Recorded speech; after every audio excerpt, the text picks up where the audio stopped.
Welcome, everyone.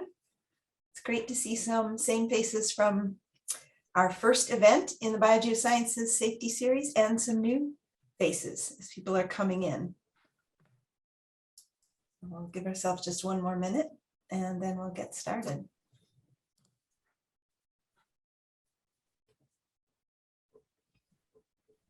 Am I dad?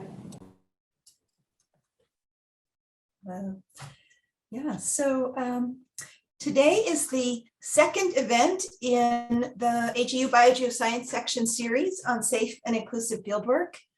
And we're really excited today to have 3 program managers join us. And our moderator, Peter Griffith, will be introducing them and moderating the panel. My name is Margaret Torn. I'm the president of the AGU Biogeosciences section. I'll be moderating the chat. And this series really is meant to be interactive. So please feel free to put questions in the chat, and there'll be plenty of time for you to also raise your hand, raise your Zoom hand, and ask questions that way. And just to call your attention to the next events, the next event will be a workshop and training to avoid sexualized trauma in fieldwork. After that, we're going to have the Ameriflex Management Project sharing a resource for planning your own field safety documents. And then in July, we'll have tabletop exercises led by Colleen Iverson and Bob Bolton of the NG Arctic Project. I'll be putting a few links in the chat as we go for those. But now I'd like to turn it over to Peter. And I want to make sure that I thank our panelists, Mike, Renee, and Dan. Thank you very, very much for being here. And wow, we've already got more than 50 participants. So this is wonderful. Thanks. All right, thank you, Margaret. I'm Peter Griffith. I'm based at Goddard Space Flight Center. Among other things, I am the project manager for the Arctic Boreal Vulnerability Experiment, and have had the pleasure of working with the panelists and many of you online in the past in that context. We have with us today representing Department of Energy, actually representing himself. Dan made a point that all opinions are personal here. So Dan Stover, who's the program manager for Environmental System Sciences, and interestingly has a temporary detail as a program manager for the Office of Scientific Workforce Diversity, Equity, Inclusion. We also have Renee Crain from National Science Foundation. She's the program officer for the Arctic Research Support and Logistics activity at NSF. And also Mike Falkowski from NASA headquarters. He is a program scientist in the NASA Terrestrial Ecology Program. I'd like to let everyone know sort of the thoughts that we primed our program managers with. These I'm going to put into the chat here so everybody can see. These are some of the questions that those of us who are involved with the DEI committee for AGU Biogeosciences have been hearing from AGU members and beyond. And so Mike and Dan and Renee have had a chance to think about some of these, and rather than asking them exhaustively, they're each going to get a chance to reflect on their perspective on these and any other questions that have come up. So we're going to start off with Renee, and she has some slides to put up. So Renee, if you want to put those up, and while you're putting that up, I will mention to everyone that you all have control of your microphones and your cameras. So please keep your camera off unless you've joined us for a question, and maintain good microphone etiquette, and this is being recorded. So Renee, it's all yours. Great, thank you for having me. Hi everyone, I'm Renee Crain. I'm a program manager in the National Science Foundation's Arctic Sciences section, which is in the Geosciences Directorate in the Office of Polar Programs, or Geosciences Office of Polar Programs.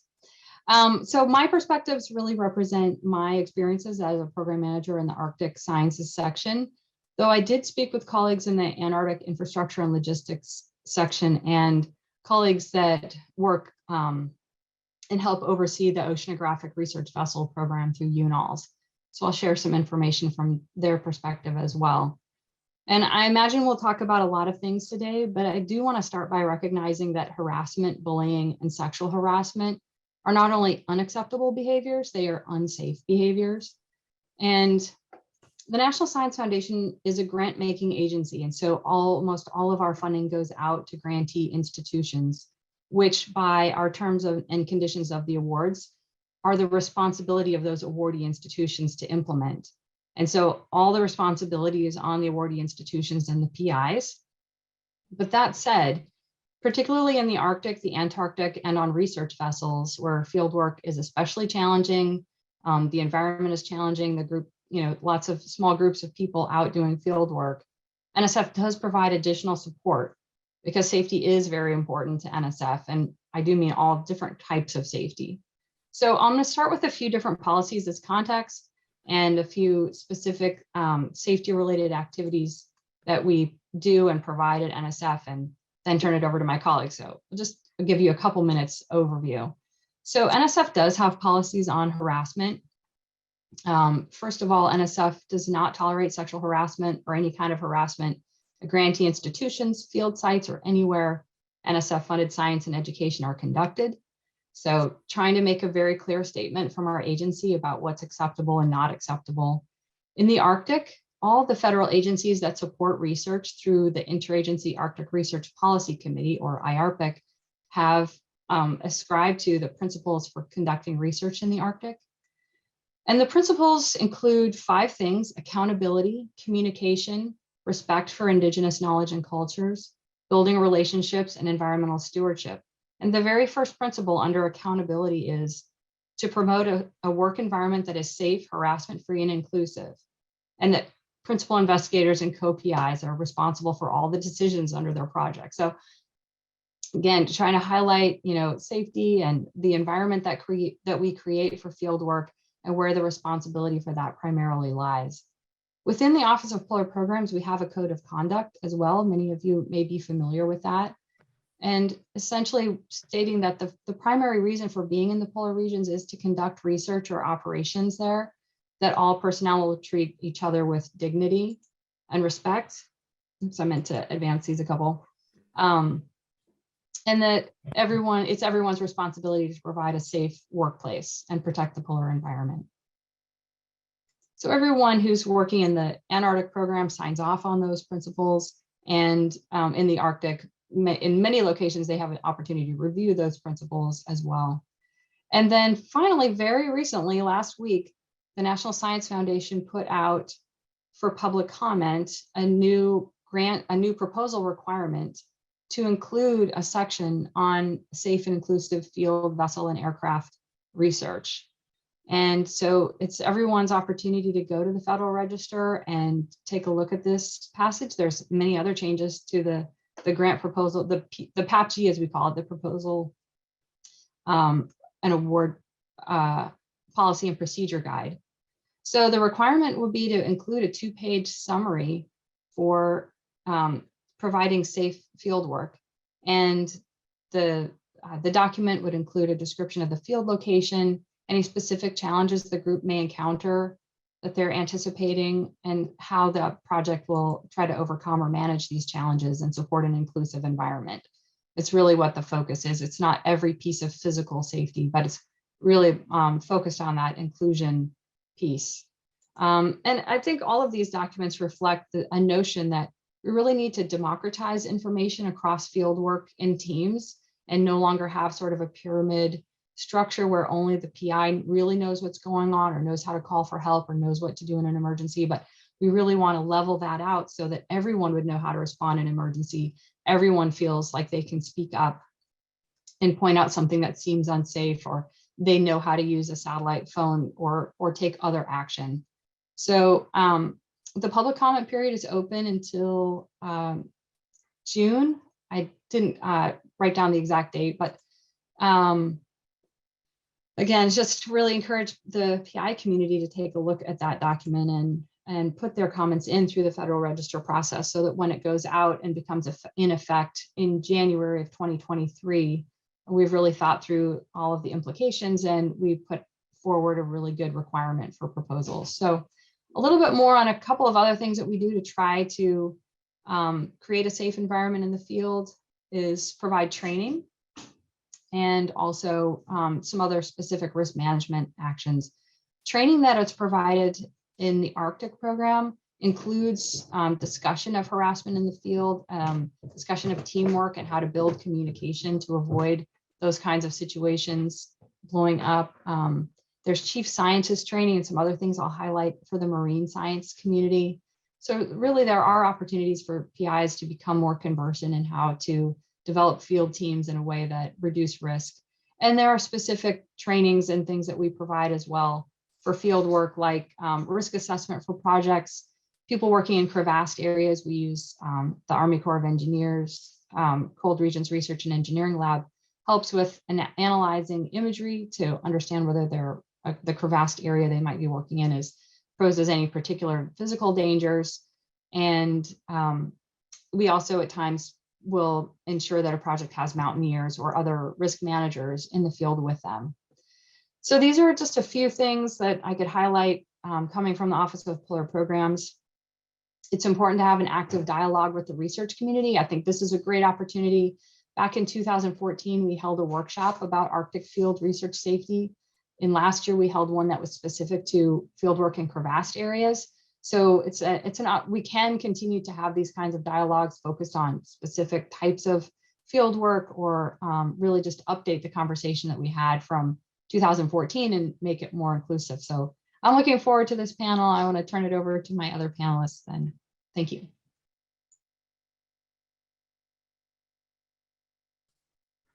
All right, thank you very much. Appreciate that, and really looking forward to clicking through to the comment page.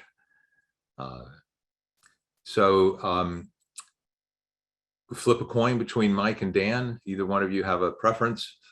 Who goes next? No preference. Well, you unmuted yourself, so now you're stuck. Oh, great.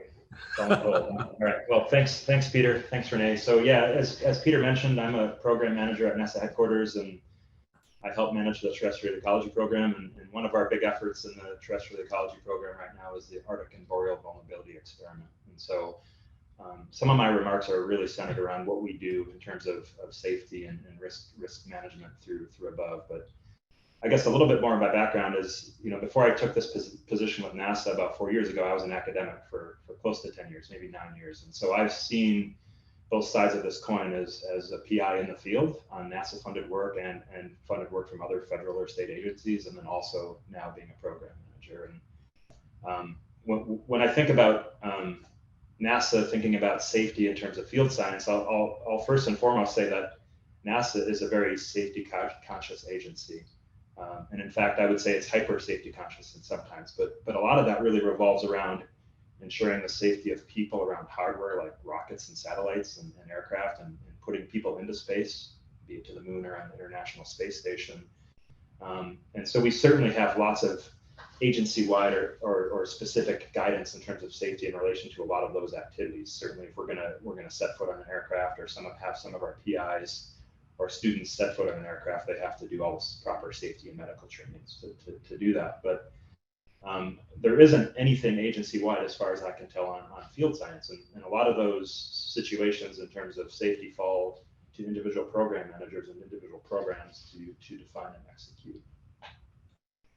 So if you look through our ROSA solicitations, that's our primary vehicle for funding PIs, is ROSAs. It depends on the solicitation, but oftentimes in solicitations that specifically deal with field work and field campaigns, you will find information and requirements for PIs to respond, at least to some extent, how they'll deal with safety and risk management in the proposal itself. And again, this varies by program. I'll talk a little bit about above, but I did query a few program managers while preparing for this seminar today. And I did get some responses. We had a program manager, Jared, in terrestrial hydrology that responded and said that in any solicitation they have about their SNOX campaigns, that they have to include a portion on thinking through safety and fieldwork. We do the same thing for Above. Above is our 10-year field campaign in Alaska and Western Canada, and we have a lot of PIs out in the field collecting data. And we certainly take safety very seriously. So in Above solicitations, we have a section that requires the proposers to talk about safety and risk management in their proposal and their project management plan. And we have some specific guidance in our solicitations and what we look for in this plan. But I'll also say that at least from my experience, it's very unlikely that we would reject a proposal, at least a very compelling proposal, if it didn't have a well-defined safety and risk management plan. Rather, what we do within Above is we work with Peter's group, which is the science support for the Above campaign, to review all proposals that get selected with a specific eye to things like safety and field management. And they then work with the PIs to make sure that they're going to be following safety protocols, that they get the required training, would it be on ATVs or wilderness first aid and that sort of thing. And so that's how we deal with it with our program. Yeah, so let me see what else I have written up here. And so at least for Above, we rely heavily on Peter's Carbon Cycle and Ecosystems Office to help with that. We do in Above at least have code of conduct that we follow, and we ask our PIs to follow for our funded PIs. And Renee mentioned conducting the principles for conducting research in the Arctic. So that is something that we expect, and on our Above website, we state that we expect our funded PIs and any field crews to be following that. And then we also point our PIs and anybody engaged in our science team to the AGU Scientific Code of Conduct. And so we spell that all out on our website, and that's certainly our expectation that we will have our PIs and people engaged in our projects follow that.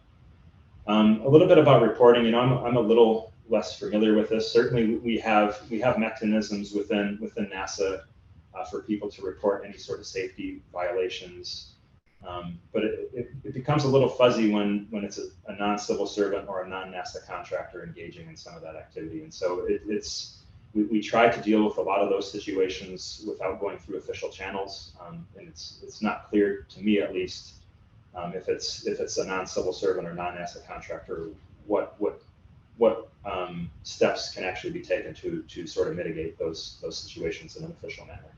And I would say it's pretty rare that we would have to go through the official process anyways. But, thankfully, at least for the 4 years I've been involved with Above and related field activities at NASA, we haven't had any serious code of conduct violations by funded PIs, but it has happened in other programs since I've been here. And so I've only heard sort of anecdotal stories about what's done there. But we certainly have had situations, unfortunately, where PIs had to be removed from the field for violating code of conducts in some fairly serious ways.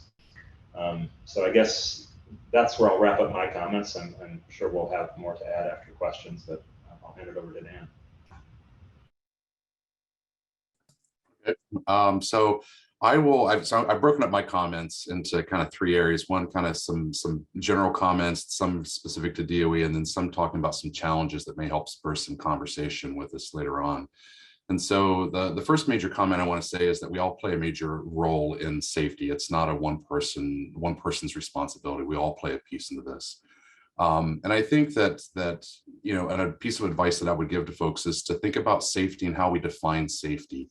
And traditionally, safety has always meant Band-Aids and boo-boos. And we need to start thinking of safety as a broader umbrella, start thinking about things like psychological safety, emotional safety. When we start thinking about a more robust definition, I think that will get us closer to where we want to be when we think of a safe work environment or a safe field environment in which we work at. And with that, we need to make sure that everyone knows that safety, the responsibility of safety is something, that whole concept is a responsibility of all participants, and that we need to consider that at all levels, because different people will feel safe in different ways and how they interpret those definitions. If you're a graduate student, you see safety somewhat different than maybe a senior PI that's used to doing things like climbing towers. If this is the first time I ever climbed a tower to change a light core or something like that, safety is that you've used safety differently. And so we just need to keep that in mind, and thinking about who the vulnerable populations are within the projects that we support, because a small infraction in safety can have a big impact on somebody who's marginalized or potentially marginalized, particularly if they're early career, whether they be a grad student or a young scientist. Or somebody in one of this, in a STEM minority serving institution who may not have enough experience in these areas yet. So we need to think about how we define safety and where they fit in, where they feel comfortable at. And then we need to think about safety in terms of it's an evolving system. When we think about projects creating safety plans for the field and the laboratory and work environments, it's easy for people to think, I've got a safety plan, I'm done. But it's something that you have to keep reevaluating, because conditions change, situations change, and you have new people that come on board, and thinking about how do you refresh those plans, and how do you communicate those plans to folks. So I think that's important. Another general comment is, I think if many things that we've learned through the last 2 years of COVID is that we need to consider safety of not only the participants that we engage with that are actively doing the science, but also the communities and where we work at.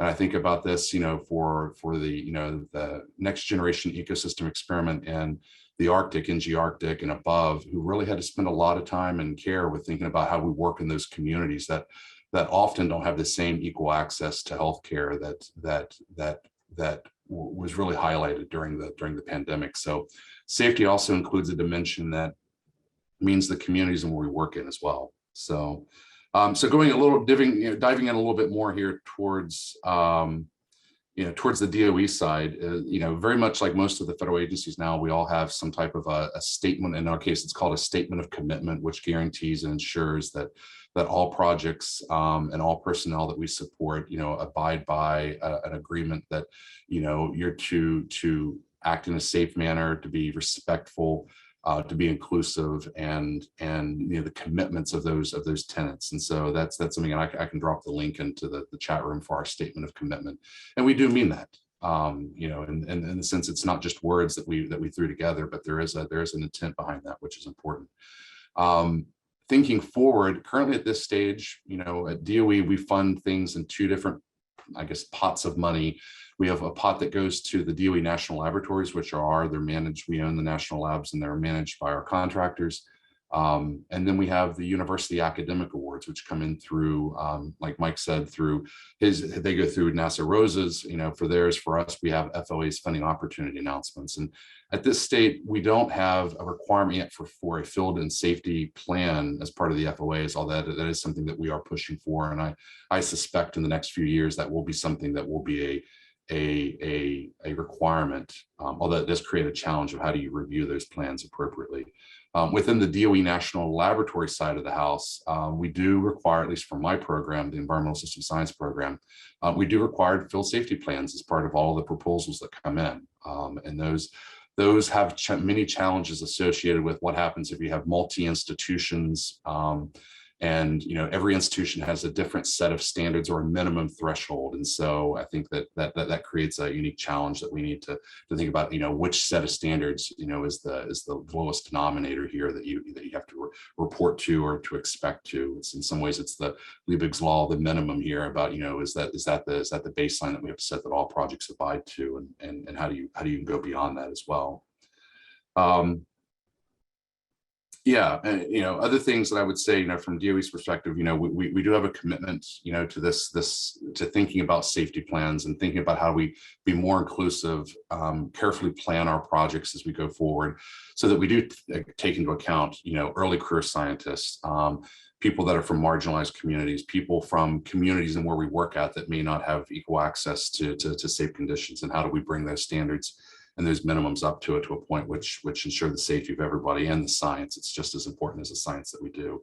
And as I'm sure as many people are aware, there's been a number of big highlighted cases. The BuzzFeed article for Stride, I think, really shined a light on field safety and inclusiveness, and making sure that everybody on a project knows that they have the ability to put a stop work order saying, I don't feel comfortable, and making sure they have clear strategies of how to report these issues. I think that's something, if anything, that has gleaned through the system quite loud, has been, we need to make sure that this is not just a PI's responsibility. Everybody has a piece to this plan, and that everybody knows how to execute the plan and where to report something.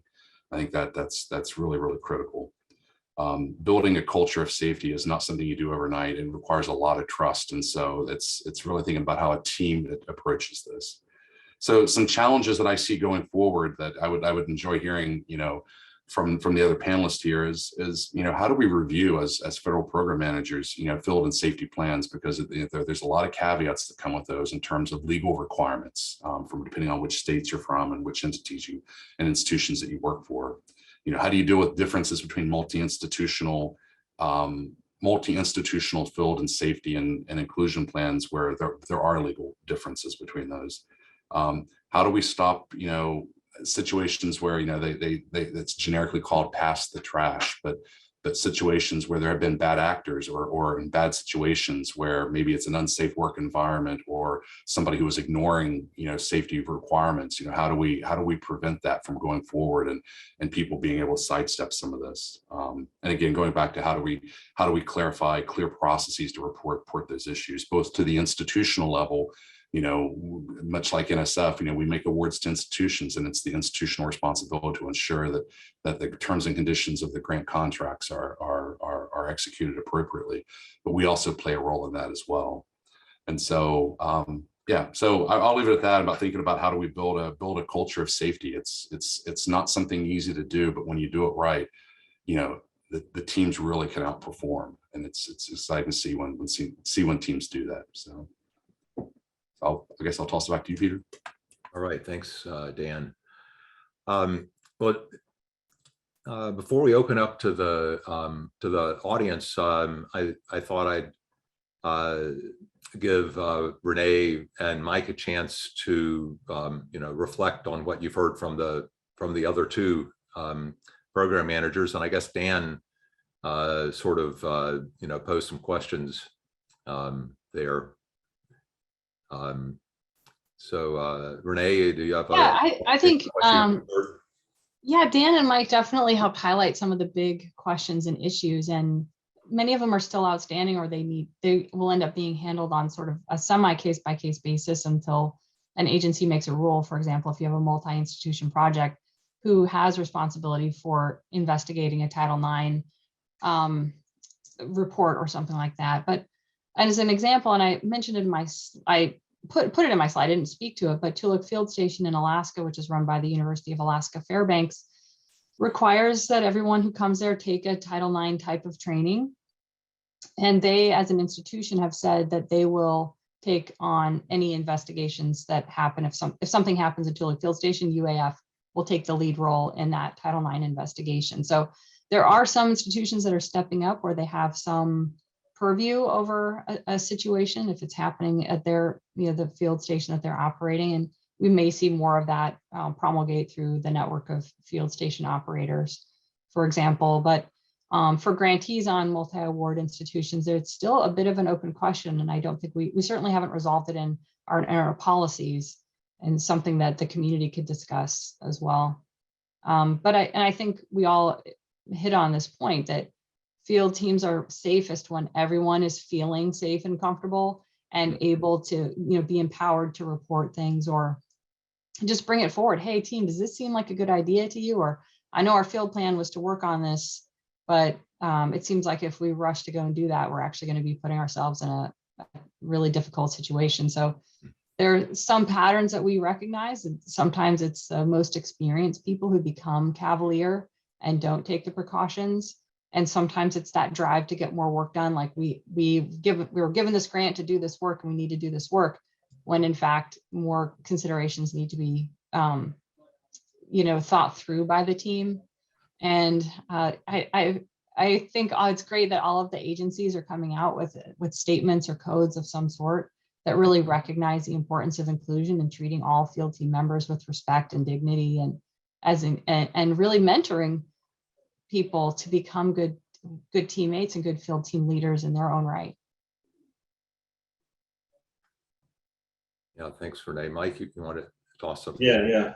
Thanks, Renee. And thanks, Dan. I don't have a whole lot to add. I mean, as Dan and Renee have both said, it's really, really complicated. And I think that's, when you're involving, multi-institutions or even universities, and then you have a mix of university PIs with folks that are actually civil servants or NASA contractors, where we do have a specific agency responsibility for. And so, we're starting to try to figure out how to work through some of those questions. And that preparing for the seminar really prompted me to start asking some questions to some people above me about, what is our policy, what is our process. And this will now become a topic of one of our giant science quarterly meetings with all the program managers, where we will talk about, what we can do to more streamline and normalize this safety planning between programs and between solicitations.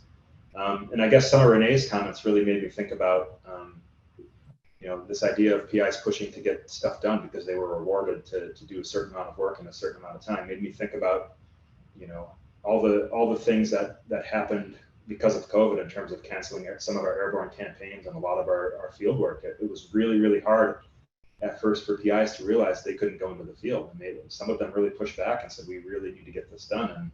And we basically had to take a stance saying, you need to follow COVID protocols for your institution, but also the state of Alaska, and considered indigenous populations in the state of Alaska. And it took a while for people to come around to that, but it was a difficult time, and I think we learned a lot through that process that we can apply to other situations going forward.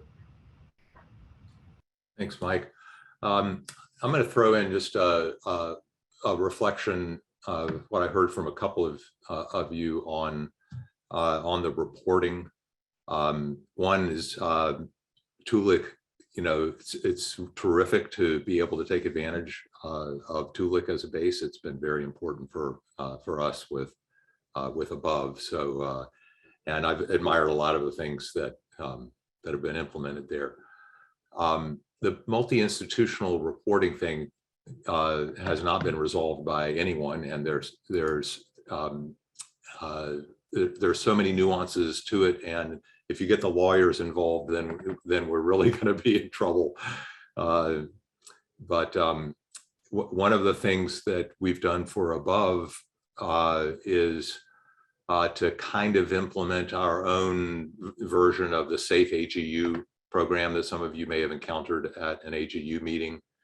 And in addition to the statement of the code of conduct, identified a number of people who range in age from my age to much less than half my age, who are known people working in the program to support our field team. And so there are,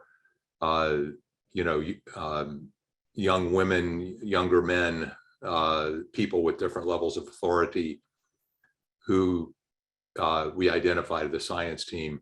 If you're having a problem, you can intersect with sort of any level, whatever level you feel comfortable with. I don't think it's perfect by any means, but it's one of the things that we've attempted, and will, like what Dan was saying, continue to try to improve on. And well, something I'll add to that, sure. I think we need to do a better job at, and even in DOE, there's been that where we have started discussions on how to do bystander training, how to intervene, on a variety of things, whether it's just something like social, awkward or inappropriate social interactions, all the way down to like safety in the field. Like when you do site visits and see things, you're like, whoa, like you can't have that many extension cords plugged into one another, but people have, it's a difficult conversation to have, and we need to think about what trainings do we need, and do the community need, that gives the power to everybody at all career stages, from student all the way, from undergraduate student all the way up to senior PI. Usually the senior PIs have less of a problem being able to step in, but definitely those that are much earlier, that are afraid about the future of their careers, you don't want to stand up to somebody, but we need to figure out how to empower them. Although even with the senior PIs, one of the cases that I've helped with during above was a senior PI who was dealing with someone who was a bully to everyone who came to that particular field area. And so the PI's Title IX at the university wouldn't do anything about it, because the person was mean to men as well as women. So it wasn't a Title IX issue. Yeah, right.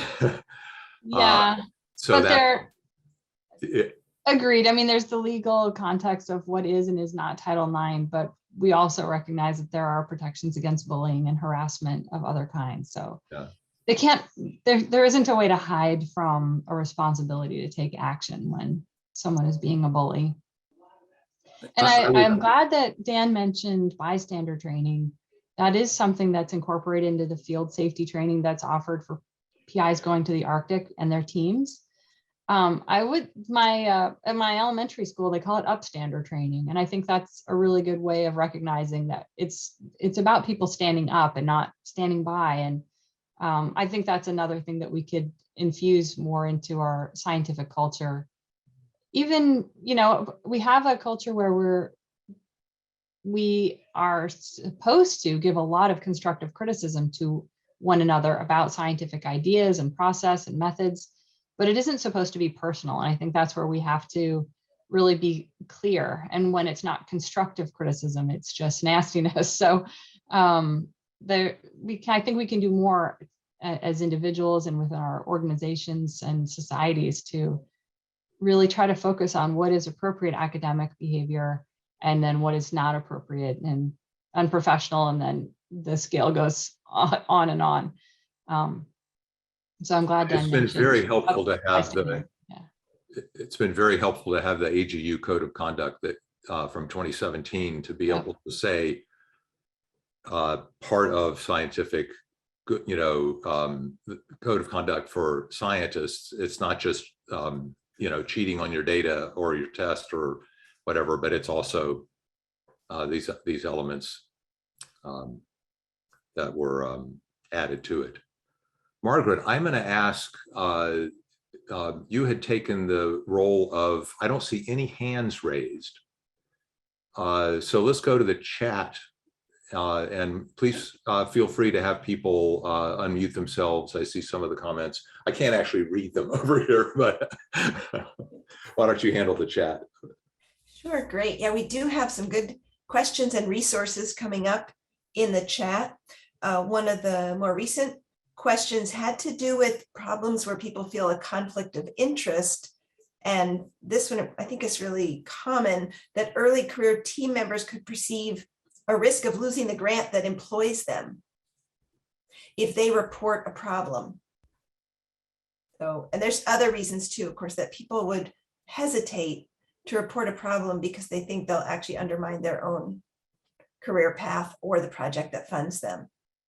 So I think we'll love to hear about that one, and then keep going under the hood. I think there's going to be some other sort of challenging questions, and we'd love to know what your conversations and deliberations are like. Thanks. Yeah, I empathize with anyone who's feeling fearful about their career status being jeopardized.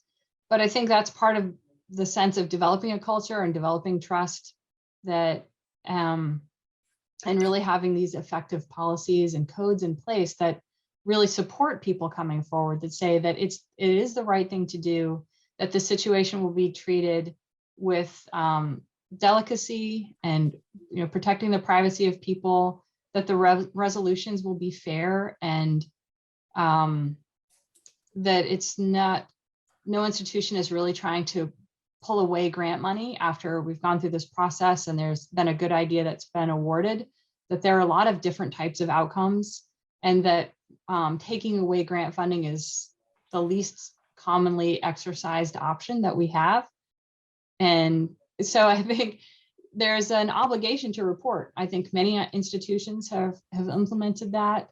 NSF has implemented an obligation to report, and there's unintended consequences of that, unfortunately, which can make some people feel like I'm afraid to speak up because it's going to be heard.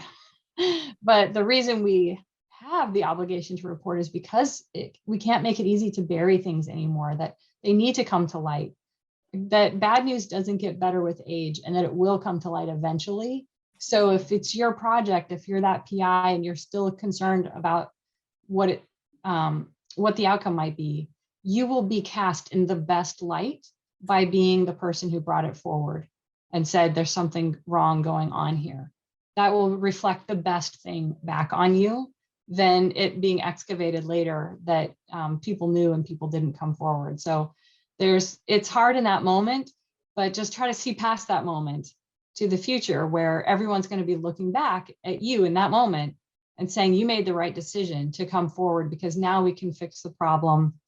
We can, maybe there needs to be a substitute PI, or maybe a grad student or a postdoc is misbehaving, and those things can be course corrected without pulling the funding. So just keep in mind, there are a lot of tools and very rational people who handle these situations as delicately and privately as possible to protect the people who are involved. Yeah, I'll add to that. I think one thing, again, pulling the money, from pulling the award money is an uncommon thing for us to do. But I also think that people need to remember we don't provide grants to PIs. We provide grants to institutions, and so we have lots of flexibility that if there's a bad actor, we can move to switch it to a different PI. And I also agree with your comment there about, don't wait to do this. If anything, we learned from the Stry story that broke, that it was this had been going on for decades. There was a culture that had developed that this was just the way things were working. And it wasn't until finally someone decided to stand up. Actually, it was a group of, I give the group of women who stood up and told their stories, I give them a lot of kudos and credit for standing up and saying no more. Because usually if it's one person saying something, that's the catalyst for other people to say that happened to me too. So somebody needs to stand up, because if no one does, then nobody knows there's a problem or knows even how to start fixing it, just because we're just not aware of it. So, don't hesitate to do that. And if you don't feel that you're being heard at your institution, take it to the next level higher. Go to the funding agency, go to AGU, go to someone else that will help you find the right voice that will elevate and take action. Yeah, I'll just quickly add a couple of things. I think dealing with this fear with some sort of formal mechanism is a really, really difficult thing to do. And so in my mind, really the best way to sort of dissipate that fear of funding getting pulled or some sort of negative ramification for the reporter is to really take time to build rapport and trust with your scientific community. And Peter mentioned what we do with Above and having point people across the gradient of career stages across different gender identities. And we really upfront at any science team meeting, that's one of the first things we show is the code of conduct plus who you need to contact or who you can contact if there is an issue. And I think, having a variety of people for individuals to, maybe they don't trust this one older, more established person, but they might trust me or somebody else. It's a really good way to try to nip some of that in the bud. So I guess those are my comments on that. I think one other thing I'll add there is that the federal agencies, I think, could do maybe a better job in editing their terms and conditions for grants and contracts to include stronger requirements for institutions whenever there has been a bad actor involved in something that they have to report this. I know that varies a lot from agency to agency, and how and what process that you do to report an issue once it's been resolved, or once an issue's been raised. And it's something I'm looking at in DOE as part of my detail. And we're trying to think about, what are things that we can do to help streamline that process. So.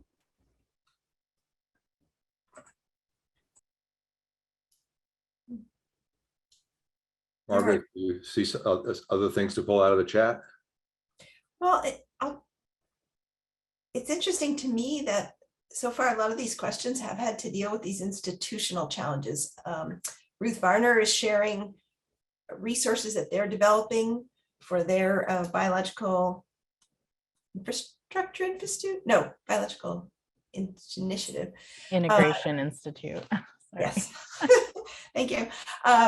So you can check that chat. And then there's questions about the fact that reporting or first response is often related to how the institution deals with something as opposed to the funder, or the fact that unions may be under slightly different pathways than their institutions, and that this in fact may be a motivation for unionization or collective bargaining power to sort of offset maybe what people see as unresponsiveness. So I realize those are hard questions, but actually almost every comment that's come in has been sort of around these kind of issues that deal with the institution. So I'm wondering, what are you able to do as program managers? And what do you see? Is the issue that people feel like they can't report if they are not a part of the collective bargaining? So I'm not. No, I don't think that was the issue. And maybe I have. Yeah, maybe you can clarify. She has their hand up. You could unmute yourself and clarify. And just while she is unmuting herself, I'll just say that there are a couple other questions about how to deal with things between institution and funder. So you might have one from Amy Marcarelli. Do you want to add in here? That you'll need to unmute.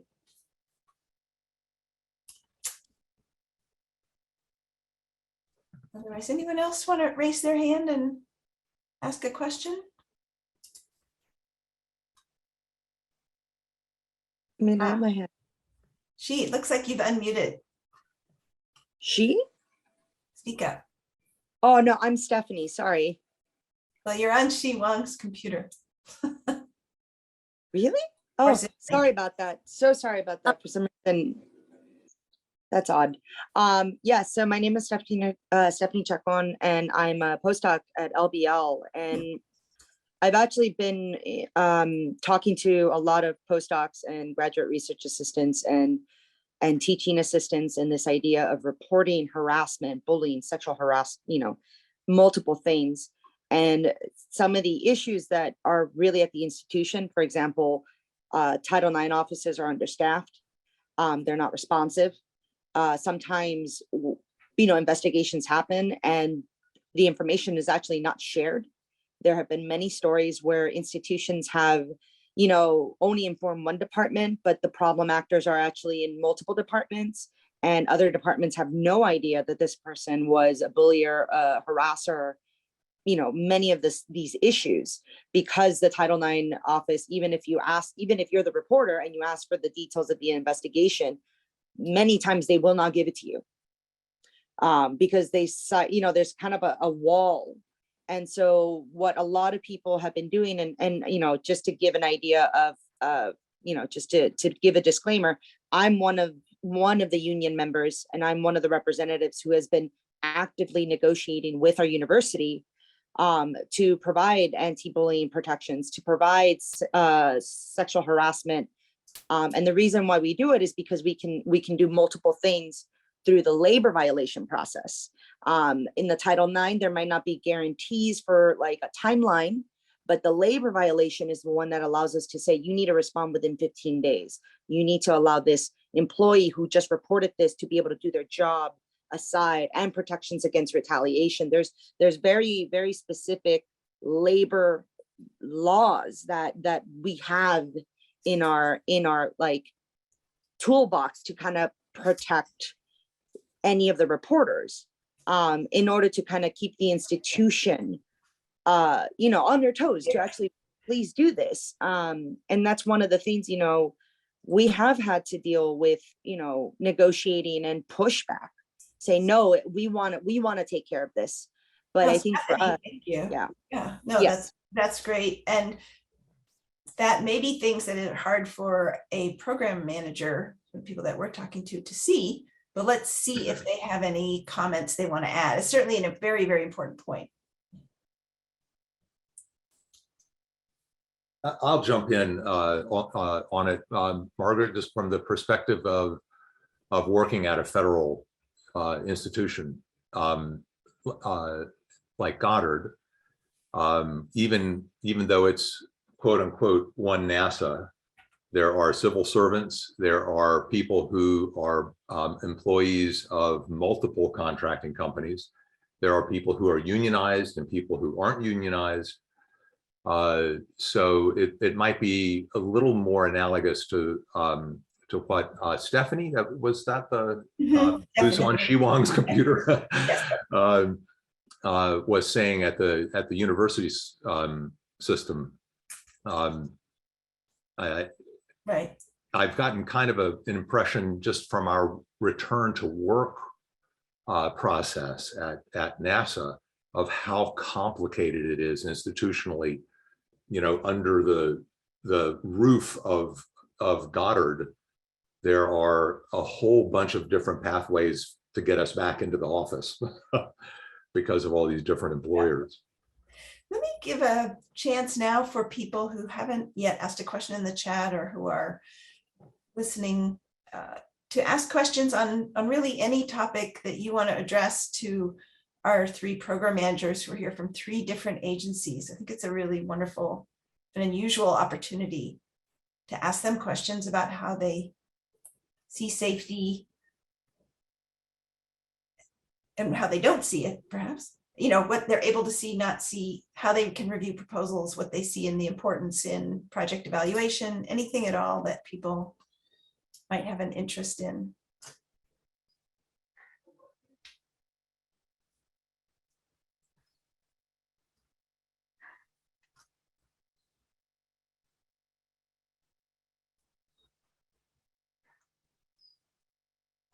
Hi, Margaret. This is she. Hi, this is the real Shiwang. Hello, Shi. Yeah, here we go. Okay. So I do have a comment that I think, so for at the institution level, we do focusing on the physical safety a lot. But I think in terms of the field safety, I think the psychological safety is really important as well. But how we can integrate it into our current safety controls is really important. And I think the culture is really hard to change. So probably because we have program managers here from three institutions, so that I think we can think about from the top down. So how can we create a safety culture that not only for the physical safety, but also psychological safety when we are writing a proposal, prepare the proposal to arise the awareness. And then we can form a really good safety culture at the institution levels. And also we can have like a bottom up, like bubbling up our ideas, like at a different institutional levels, and then see like if we have a really good model that can be transferable to other institutions and we can learn from each other. Yeah, I want to bring it up. Thank you. Thank you. Yeah, thanks for that comment. Yeah, I would say that I think that NSF is working toward that with the required document to have projects think about their field safety at the proposal stage and identify how they would deal with any challenges that they might have. The challenge might be where they're working. They might be working in an area where they could be working in a country where it's not legal to be gay. They could be, there's all kinds of things that field projects funded by NSF might encounter in the field. And so how the project, gets a chance to think about how they would identify that. And we've heard several times that it's important to have more than one person on the team be a person that you could bring an issue to. We offer, in the Arctic program, there's telemedicine. for people who, so you could, if somebody gets injured, you can call and get a hold of a medical professional. We have at times, like for example, during COVID, offered counseling for people who were in very long, difficult field deployments. We had a ship that was frozen in the ice during COVID. And so people were, in the cold, dark Arctic winter for a long period of time, and then had this pandemic layered on top of it, where they might be concerned about their family members who are at home, as everything was unfolding in 2020. So there have been times when we've really thought about, okay, there's a specific mental health stressor that we might want to offer, on people the opportunity to call and have a few sessions with someone. So I think that there are a lot of opportunities open to us as agencies to help identify and provide some resources, or it's something that the universities or the PIs can do, avail themselves of those resources while they're in the field. So I think we can start to be more creative as we create this culture of understanding that people might need these resources, or project teams are forming and they need to work out. How do you communicate? How are you going to resolve conflict in the team? What are some things that you can already foresee that might be issues for the team? So the marine science community has some elaborate training. They offer 3 different required training modules to people who are working in the research fleet in order to address civility and respect, and to go through scenarios of what things look like and what you can say in those situations. And